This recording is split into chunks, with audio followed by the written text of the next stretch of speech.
AITAH for telling my brother's fiancée that he's cheating on her, even though I promised not to say anything. I discovered that my brother has been cheating on his fiancée with a coworker. I agreed with him to keep that a secret. When they saw him sneaking off to talk to the other woman at a family barbecue, they decided to tell the fiancée. All right, this is a total mess, and I need to know if I'm in the wrong here. So my brother, 30M, has been with his fiancée, 28F, for about 4 years, and they're supposed to get married in a few months. I, 26F, really like her. She's kind, down to earth, and honestly, she's the best thing that's ever happened to my brother, who has always been a bit of a screw-up. Here's the problem. My brother is cheating on her. Like a full-blown affair with his co-worker, 29F, that's been going on for over a year. I found out about it by accident. He left his phone out, and some very explicit texts popped up. When I confronted him, he didn't even deny it. He was just like, yeah, I messed up, but you can't say anything. It would ruin everything. I was furious and told him he needed to come clean. He swore up and down that he was going to end the affair and that he loved his fiancée and didn't want to lose her. He begged me not to say anything, promised he'd fix things, and like an idiot, I agreed to keep quiet. I honestly thought he'd get his act together. Well, fast forward to last weekend. We're at a family barbecue, and I see my brother sneaking off to take a call. Guess who it is? The other woman. So, I lost it. I pulled him aside and told him if he didn't tell his fiancée, I would. He started with all these excuses about how he was just about to end it, but I was done listening to his crap. So, I told her. I called her the next day and spilled everything. She was devastated. She left him, canceled the wedding, and now my entire family is blowing up my phone saying I ruined his life. Even my mom is saying I should have stayed out of it because it wasn't my place and that my brother was just making a mistake. Apparently, they all knew about the affair and just didn't want to get involved. Now, my brother won't talk to me. My mom says I've torn the family apart, and I'm sitting here wondering if I actually should have just stayed quiet like everyone else. AITAH for telling his fiancée, knowing it would blow up his life. Relevant comments. Commenter. Definitely not the asshole. Sometimes breaking a promise is the right thing to do. Plus, who wants to be part of a family where cheating is tolerated? Commenter. NTA. Your brother is trash, and frankly the fact that everyone knew and decided to remain silent spoke very badly of the principles and values of your family, especially your mother. A mistake is a one-time thing. It's not something you make repeatedly for a year. Now the question here is if your mother is also a cheater, and that is why she supports your brother. Commenter. OP. Sorry to say, but your family is about as close to being trash without being it. Think about it. Everyone knew. Everyone was complicit in his deceit. You spared that poor young lady a future with about as abhorrent, untrustworthy group of people as she could ever envision herself being around. Don't you for a minute allow them to gaslight you. Your brother, parents, and any other family involved in perpetrating this ruse of a relationship were and are behaving despicably. They can now bring his side piece into the family. Frankly, go hang out with your brother's ex. She likely comes from a better family. Perhaps they'll adopt you because I sure as fuck wouldn't care to be with them for an extended period. Toxic group. Story 2. AITAH for completely cutting my wife off from our finances because she wouldn't stop ordering takeout. I am 41 years old and male. My wife is 39 years old. My wife doesn't work due to a minor disability. It's not as if she cannot work, but she complains of discomfort and exhaustion all the time. The discussion over her working basically ended 5 years ago, and I have completely given up on the prospect of her ever having a job again. Seeing as she doesn't even come close to qualifying for disability, and brings in no income, we currently live entirely off my salary. I do not mind financially supporting her, but my wife's spending habits have gradually become more and more reckless. It began with her ordering takeout twice a week, and then that escalated into 3 times a week, and now she's ordering takeout nearly every day. This is all despite our fridge being stocked constantly. I do the shopping, and I make sure to even keep our freezer full of things she would only have to microwave. Last month was a particularly heavy one for her. She spent $1,176 on delivery apps alone. We cannot afford this. There were several days that she ordered twice. I may have reacted harshly, but on Friday, I pulled money out of our savings, completely paid off the card, and then canceled it. I then removed all the money from our joint account and funneled it into my own account. Apparently, my wife learned this when she tried to order takeout. She tried to call the company who explained the card had been canceled. She texted me asking what had happened, and I responded that she was cut off. Well, when I walked in the door that evening, my wife was lying on the floor dramatically saying that she had low blood sugar. I told her she could eat any of the food we have in our fridge or freezer. I also noticed that she took the garbage out, probably for the first time in a decade. I'm surprised she even knew where the outdoor bin was. I can only assume she was disposing of the evidence of what she ate, as she was pretending to have not eaten. But I honestly don't care enough to dig through the garbage to find it. She was furious at me all weekend. Was what I did over the top? Relevant comments. Commenter. NTA. $1,176 on takeout? That's a half a month's wage for me. No, this needs to stop. And the manipulation with the blood sugar thing is beyond overdramatic. And the fact she took the garbage after years of not doing proves she knows what she is doing. Commenter. This thinking is actually justified. I know of a 30-plus year marriage that ended in divorce. A very big part of it had to do with finances. One worked,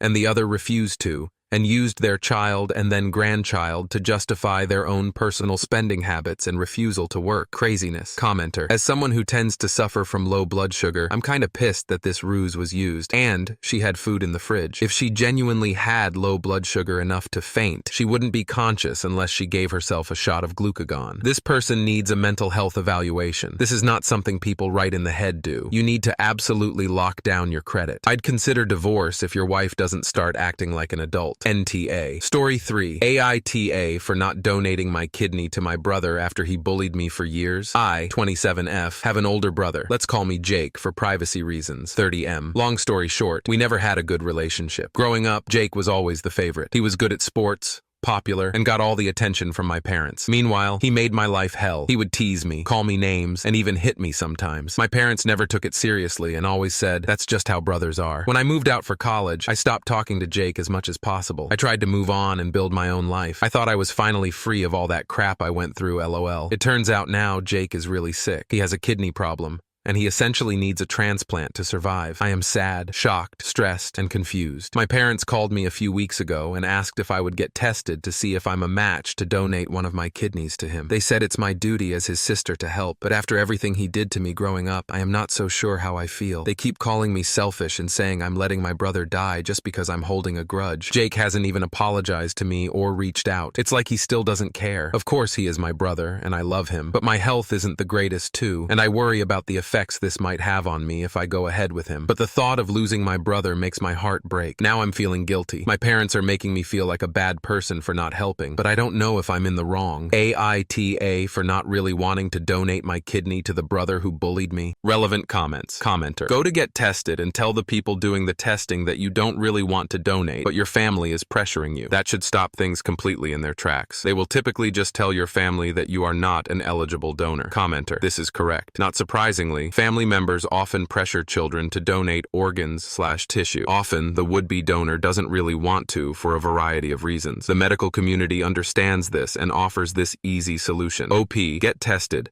but make it clear that you don't want to donate and are getting tested only to appease the family. The doctor will report that you are not eligible. If by some bad stroke of luck, the doctor says that you are a match, you will still have the opportunity to refuse to donate. You will have a consultation by another doctor team, and when you tell them that you don't want to donate, they will refuse to perform the transplant. This is a win-win for you. Family sees you getting tested. You aren't a match. Jake will get a kidney from another donor. Story 4. AITAH for giving my husband an ultimatum, therapy, or divorce after what he did to me. Hi, thanks for reading. If you do, I really would appreciate any help here. I am so lost. Also, I made this account to post this because I just don't want to face the questions if anybody, even my husband, did find this. For the past 3 months, I feel like I have been living on an iceberg that is about to sink at any moment. I really can't pinpoint exactly when this happened. It's more like it slowly crept in, and I just never realized until this big event happened. In any case, though, my husband has turned from the kind, loving, supportive man that I married to a mean, ostracized, angry person. For some quick background, we have been married for 2 years, and together for 6. I am F26 and he is M34. We met through friends and we instantly connected. He has always been my person that I can talk to no matter what, until recently. So about 3 months ago, I noticed his behavior starting to change. He was really quick to get angry with me, always mad about something, and constantly yelling at me. I had no idea what was going on, and I tried to ask so many times over those first 2 weeks, but he would always just say nothing or just not answer. I thought maybe it was work stress, so I didn't do anything except just try to be as patient as possible. Well, about 2 or 3 weeks after that started, this thing happened that has had me hurt for months. Basically, I was going out for a friend's birthday. We were pretty much just going to drink and dance. I was wearing a short skirt and a top that showed my midriff. Never had my husband ever had a problem with how I dress, especially because it's not like I normally dress like that. We were just going out. But when he saw me about to leave, he had a huge issue with it. He asked me if I was really wearing that. I said yes. He asked me why I thought it was okay. I told him because I liked it. He stood stood up from where he was sitting and started to try and pull my shirt down to cover more of my stomach. I pushed his hands away, and he basically grabbed my arms and slammed me against the table. He yelled in my face about wanting men to look at me. I yelled back that was so far from true, and that I would change if it really mattered to him. He said back, "Of course it fucking matters to me. You think I want people to look at my wife like that?" and started to try to pull my skirt down too. I repeated again that I would change, and at this point I was on the verge of tears because he had never yelled in my face or grabbed me like that before that moment. He asked me if I wanted men to look at me and think about sex when they did. I said no. He kept touching me and asking me if that was my intention. I kept saying no. He did not take that as an answer. I did not make it to my friend's birthday that night, and ever since that night I genuinely feel like my husband is a different person. I used to think of him as a man who would never ever hurt me, especially in that way or physically, but he did. Admittedly, I started pulling away. My husband asked me several times what was wrong, and then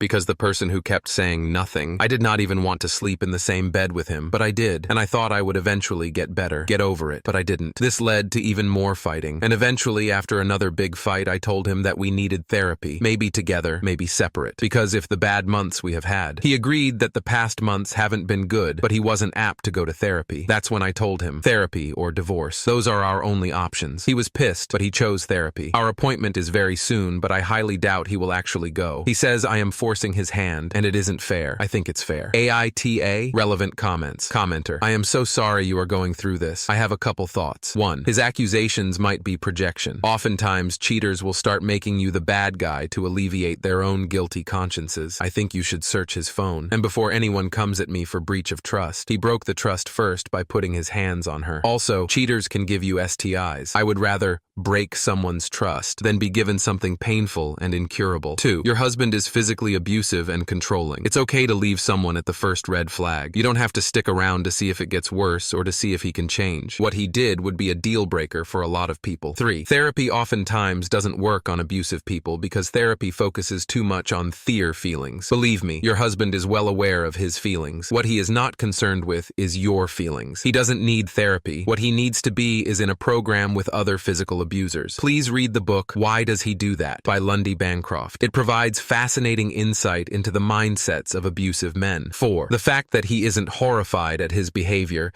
and is resisting therapy to the point that he has made you the bad guy for demanding it should really be your cue to leave. Your husband isn't sorry for what he did, and even if he says all the right words in therapy, I would doubt that he truly is repentant. Once again, I cannot emphasize enough that what your husband did to you was physical abuse. 5. I'll pray for your well-being and safety. You deserve so much better. Commenter, sounds like your husband is cheating on you. His accusations are confessions. This, my friend's ex, actually raped her in a fit of fury after he accused her of cheating, which he was. She was going out with friends. He told her she couldn't, called her all kinds of demeaning things, knocked her down and raped her. He actually hurt her. She actually called the cops on him and had him arrested as she was really bruised up and torn. He tried to tell the cops it was rough sex, but evidently she was shaking so violently, they knew better. She ended up getting a restraining order and moving far away, and didn't tell him where she was. Thank God they didn't have kids yet. Thank you so much for watching until the end. If you enjoyed our videos, please don't forget to like, share, and subscribe to stay updated with our latest ones. Have a great day.